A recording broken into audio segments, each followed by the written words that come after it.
سلام. امشب شب یلدا 1404 میخوام کیک هویج درست کنم. هیچ ربطی نداره به یلدا ولی خب خیلی خوشمزه میشه. مواد لازم رو من قبلش اینجا چیدم. این دستورش هم از پیج دوستم برداشتم اینجا نوشتم که موقع یادم نره چیزی. توی کپشن هم همه مواد لازم براتون مینویسم. اول تخم مرغ و شکر و وانیل رو میریزیم توی همزن. میخوایی شما به نزدیک نشون بدی؟ این تخم مرغ من 2 برابر منتها درست کردم. این شکر، 1 قاشق چای خوری هم وانیل مایع میخوایم که من 2 برابرش میکنم، میشه 2 قاشق چای خوری.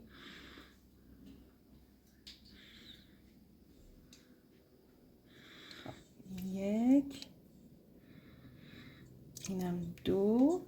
خب اینو باید با دور تند همزن انقدر بزنیم که رنگش کرم رنگ بشه و حالت خیلی غلیظ پیدا کنه.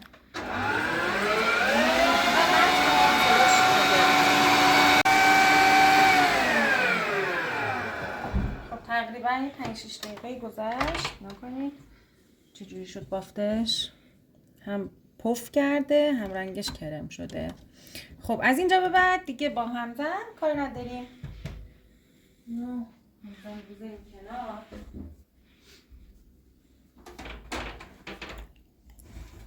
خب ظرفمون رو میاریم اینجا. حالا توی مرحله بعد روغن مایع رو اضافه میکنیم. آخ چرا دوباره با همزن کار داریم؟ این باید با روغن مایع بزنیم. عیبی نداره، جای جبران هست. اینجا 30 ثانیه با دور تند که مخلوط بشه.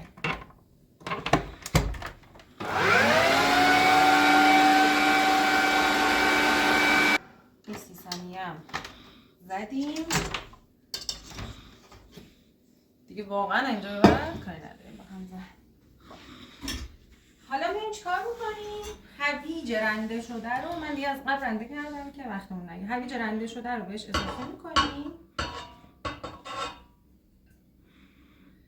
و با لیسک میزنیم. هم میزنیم، خیلی هم بزنیم که دیگه شما این بخوابه. خب میخوای بیایی جلوتر نشون بدی چجوری میشه بافتش؟ نه اینه که هم زدیم. مواد خشکمون که آرد و اینجا آرد و جوش شیرین و بیکینگ پودر 3 بار الک کردم. اینو توی 3 مرحله اضافه میکنم. خب اینم هم زدنش مهمه که دورانی باشه، از یک سمت باشه.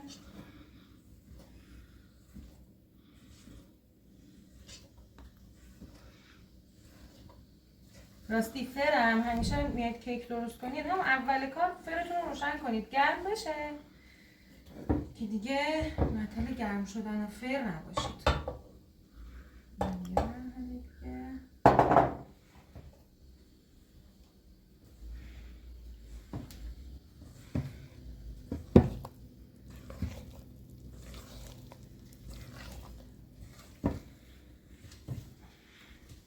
تشکر میکنم از فیلمبردار عزیزم، از با دقت فیلم میگیره. این از مرحله آخر.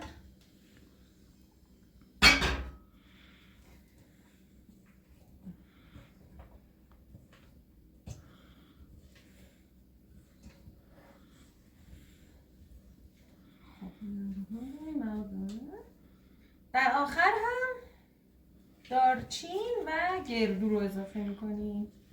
تو دستورش پودر دارچین برای هر یه دستور 1 الی 2 قاشق چای خوری. من چون دارچین دوست دارم همون 2 قاشق چای خوری رو ریختم. خب اینم از گردومون که من خوب کردم.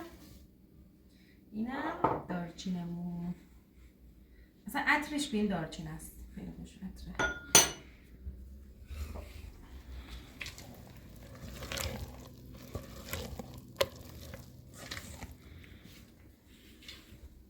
ما امشب خونه برادر عزیزم و خانمش دعوتیم. دیگه منم گفتم که یه کیکی هم من درست کنم چون اونا خیلی زحمت کشیدن. خب این دیگه تقریبا مخلوط شد کامل. حالا قالبامون که میخوایم توی فر بذاریم میاریم. خب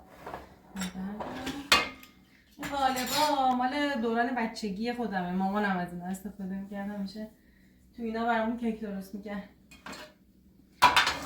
برای اینکه کیکتون راحت در بیاد یکم روغن مایع بریزید کفش با برس قشنگ خیلی تا دیوارهای بالاشو چرب نکنید که این کیکمون قشنگ پف کنه.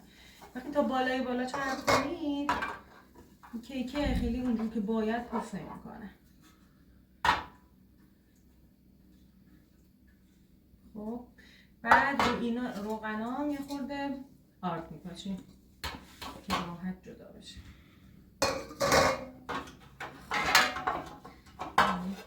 کوچولو برای چرب میکنم.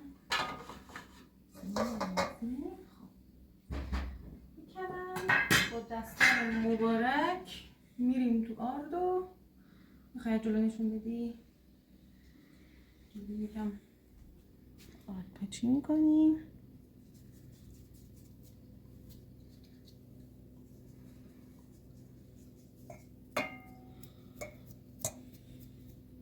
که راحت کیکمون برگرده. حالا نصف موادمون رو من میریزم تو این قالب، نصفش هم میریزم تو این دوتا چون اون جای بیشتری میگیره. خب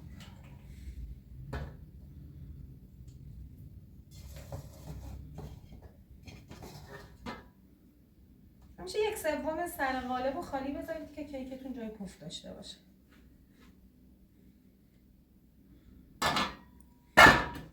چقدر شد؟ یکم دیگه هم شد. من هر دوتای این کیکا رو میخوام هدیه بدم. یکیشو به همسایه‌مون،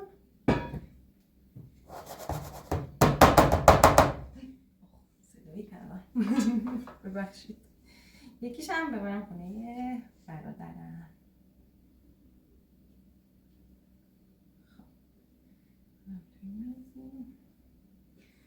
کنشم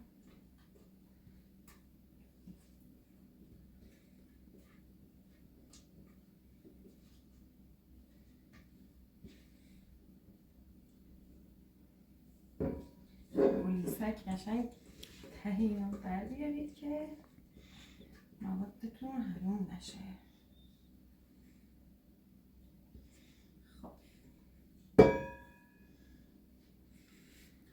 روی کوه ظرف جمع شد.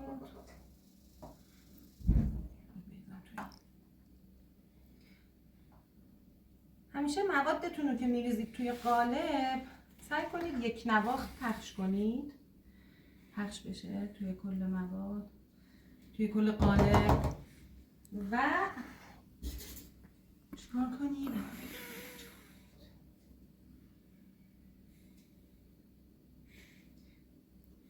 برای اینکه حبابای بین مواد گرفته بشه خب یه چند بار این قالب رو اینجوری بردارید. ببخشید بابت صدا، بیا جلو بگی زحمت نکن. وقتی که این کار رو انجام میدم یه خورده حباب میزنه بالا. اینم بگی میبینید حبابا رو. خب ما فرمونم گرم کردیم رو دمای 180 میذاریم 35 الی 40 دقیقه. چراغش هم روشن کنم. 35 الی 40 دقیقه این بپزه. فعلا خداحافظ تا بعدشو بیارم بهتون نشون بدم. من دیگه این 3 تا ظرف کیک رو با هم دیگه گذاشتم تو فر. حالا 35 الی 40 دقیقه بعد بمونه، ولی بعد از 30 دقیقه من معمولا درشو باز میکنم، یه خلال دندون میزنم ببینم چجوریه. بعد تا قبل از 30 دقیقه به هیچ عنوان در فر رو باز نکنید. هر چی زحمت کشیدید به باد میره، قشنگ پف کیکتون میخوابه. بچه‌ها 35 دقیقه گذشت. بیاید بهتون نشون بدم. من دیگه لباسامو عوض کردم که بریم مهمونی. خب ببین وقتی که اینجوری مثلا یه خلال دندون میزنی تو کیک نباید هیچی بهش بچسبه. روهاش هم که یه خورده برشته و سفته، این نشون میده که این کیک ما پخته شده و آماده است. خب رو خاموش کنم.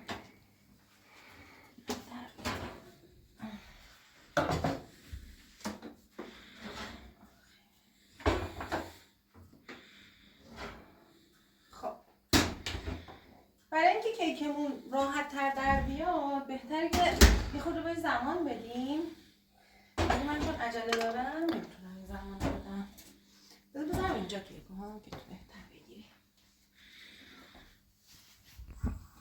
دور تا دورشو با یه چاقو آروم باز میکنی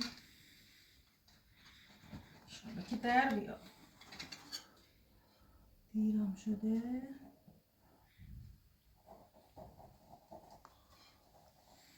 حالا نمیدونم کدومو بدم به حامدی، من کدوم بدم به همسده. بالاخره همسایه چی؟ احترامش واجبه، خوبه رو بده همسایه. یعنی احترام برادر من واجب نیست؟ حامد ببین چی گفت. من دیگه کاری ندارم. من دیگه صحبتی ندارم. یه سفره صلوات نصب کنم که کیکم برگرد. کنم برنگشت.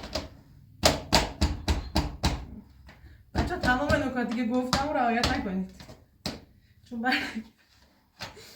خب بذار بگیرمش زیر شیر آب سرد. سوختم. خب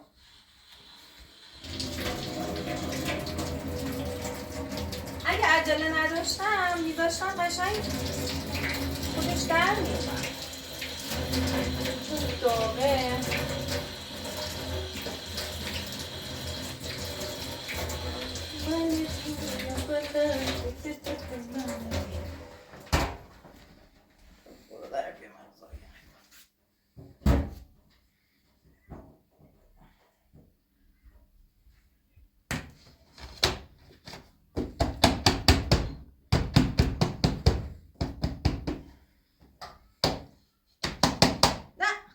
خب من اینو یه دونه لگن آب گذاشتم زیرش، اینو گذاشتم توش ببینم خنک میشه.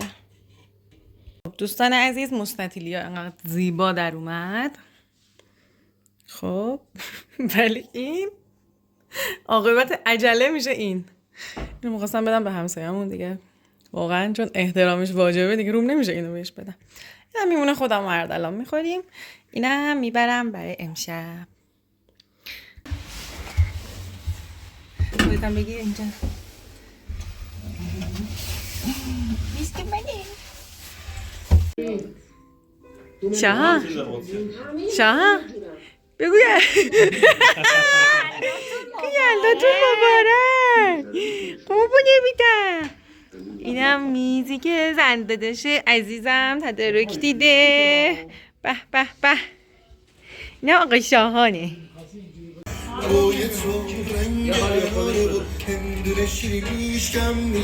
برادر عزیزم هنرهای زن برادر عزیزم دیان لیلا. مامان سلام. بذار اینجا هم نشون بدم خوشگله.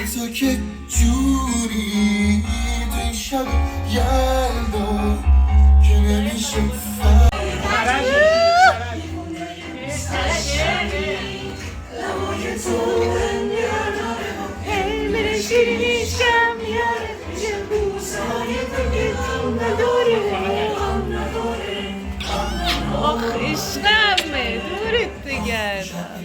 عشق من شاهان من رنگ اناره و هندونه شیرینی کم میاره. چه بوسه های تکه آره جنس یاره جنس یاره. آخ دای منی. تو صحنه بابا شکار کردم در حال پشمک خوردن. اینم از یلده ما.